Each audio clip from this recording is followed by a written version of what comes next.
5 signs social media is taking over your life. In the last few years, the amount of screen time has gone up considerably all across the world, and it did not go back down once lockdown and COVID restrictions were lifted. When it comes to what people spend their time doing, studies have shown that over 30% of the average screen time is spent on social media. That's just over 2 hours of a person's day just scrolling places like Facebook, Instagram, TikTok, and Twitter. That's also not taking into account streaming services like Twitch or YouTube, Spotify, Apple Music, Netflix, Hulu. When we factor these in, Americans spend over 7 hours a day on average consuming content on their screen. And while we weren't leading the world in screen time with a high average like this, it can be hard to tell if our screen time is normal or an addiction. In this video, I want to share with you 5 signs that can help us know if these things are taking over and running our lives. And at the end of this video, I want to give some practical advice on how to change these things by developing better habits and safeguards, so stay tuned.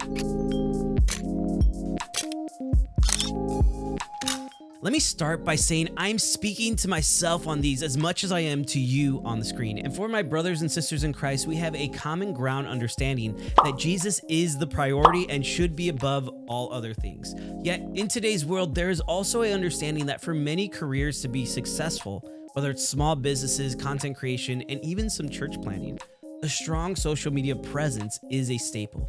Otherwise, how are we going to teach others how to bake bread or sell them your cool t-shirts or help them to know what times your services are at? Because if you don't think young families and unbelievers check your socials to see what you are all about, well, let me tell you something. All that to say, it can be really easy to fall into a social media cycle. So how can we do better? And how can we tell if we've fallen into the pit of addiction when it comes to our screen? Well, let's start with number 1. The first sign that social media might be running your life is that social media is the first thing you check when you wake up. For many of us, we put our phones on a charger near our bed, and of course, you might reach for your phone first thing in the morning to make sure you didn't oversleep and you didn't miss work. But it's the seconds after that. Do you immediately check to see if anyone liked or commented on your last post on Instagram or TikTok? Do you sit and watch a few minutes of your favorite YouTubers? Or do you mindlessly scroll to see what everybody else is up to and doing? What we choose to do in the first few moments of our day can completely affect how the rest of our day will be. Ever heard of waking up on the wrong side of the bed? One study found that 80% of smartphone users check their phone within 15 minutes of waking up. If this is you, one of the easiest solutions to combating this is to move your phone and charger to another room. Don't keep it next to your bed. If you need an alarm clock, get an old school fashioned alarm clock and keep the one on your phone as a backup. Even if you still use your phone as an alarm clock in another room, it's going to make you at least get out of bed instead of just rolling over and hitting snooze. This also leads right into our second sign, and that is that you can't help but compare yourself and your life to everybody else you see on your screen, be it friends that you know in real life or celebrities that you follow. While it is a common understanding to all of us that social media is just the highlights, the best moment of someone's life, when social media begins to run our lives, we begin to start to compare these moments, maybe without even realizing it, up against our whole life. Their perfect new job or promotion with our old, same, boring job. Their new relationship that looks picture perfect up against our loneliness. And when we do this, we can feel inadequate and dissatisfied with our own life. Because the reality is no one is taking pictures of them and their spouse going to a divorce lawyer, or when they are struggling financially or relationally. Those types of posts don't typically get the same front and center attraction that these happy ones do. So if this is you and you are having a difficult time remembering that no life is perfect, well, it might be time to take a break from social media.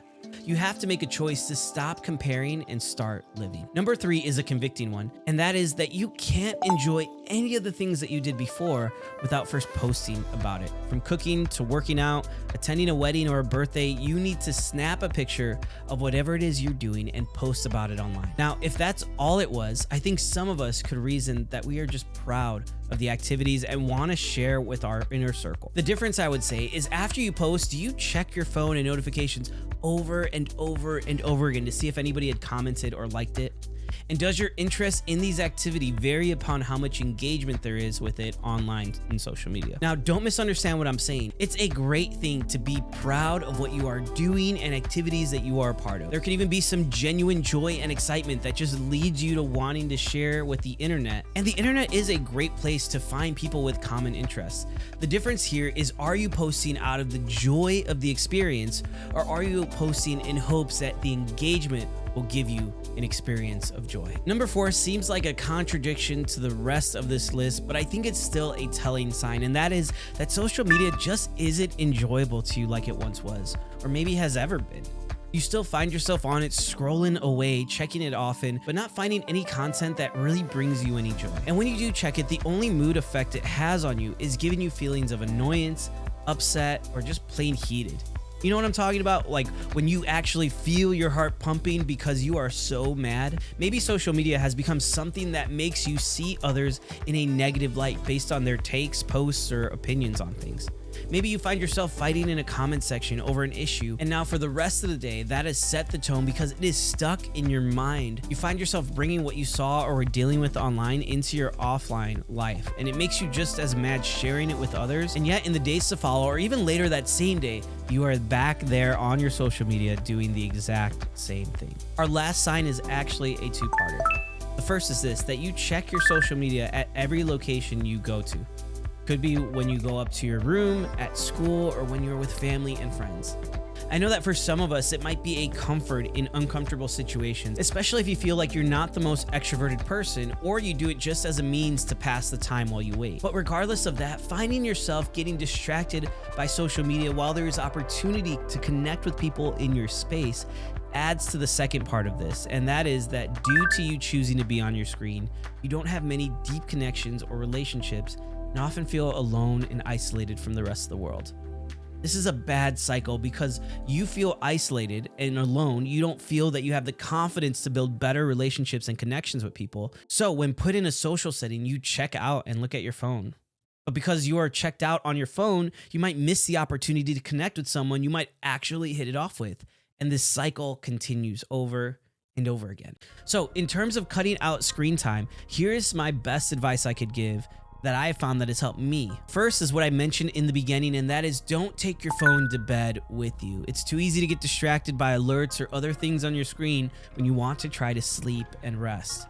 2, monitor your screen time. I know the irony of looking at your screen to see if you decreased your screen time, but actually tracking and setting a realistic goal for yourself, let's say like 25% less screen time, will only be achievable by measuring it. Remember, that which gets measured gets managed.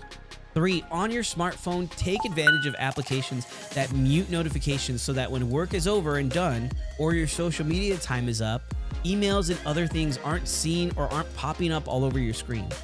You have to establish healthy boundaries between your work life and your home life. Trust me, your family will thank you for it. 4, commit to regularly doing something outside of your house. It doesn't have to be expensive. It could be going on a walk with your dog, a family member, or a friend 3 times a week, or attend a small group that meets once a week. Maybe it's playing basketball at the Y once a week. And while you are doing these activities, try to really be there. Leave your phone in the car or at home or in a locker somewhere, or just power it down till you are done. You need to create these better rhythms and habits if you want to have any hope of lowering your screen time. Sitting at home doing the same thing will just result in the same screen time. Number 5, the best way to cut down on screen time is to like this video and subscribe to the channel. I'm just kidding. Trust me, the irony is not lost here, but you really should do that. It helps out the video and lets YouTube know that this is helpful so other people can watch it and hopefully manage their screen time a little better. So would you take the 2 seconds of your screen time while I'm talking and hit those 2 little buttons down at the bottom? It really helps us out. But no, really the best tip I could give on cutting down your screen time is simply just deleting the apps that you are overly addicted to off your phone. When it isn't there, it will become much easier just not to look and scroll or be tempted to go in and re-download those apps. Look, we're all lazy to some extent. So if you have to go and re-download and do all these things, that's just adding more barriers to hopefully keep you to use your laziness for your benefit. So did any of these strike a chord with you? Let me know in the comment section down below. And as for today's question of the day, you have to be honest with it. What is your screen time at? And what would you like to get it down to? Speaking of phones and screen times, we did a video on should Christians listen to secular music. You should go check it out. It's going to be right over there. But until next time, guys, know that you are valued and loved, and I'll see you soon.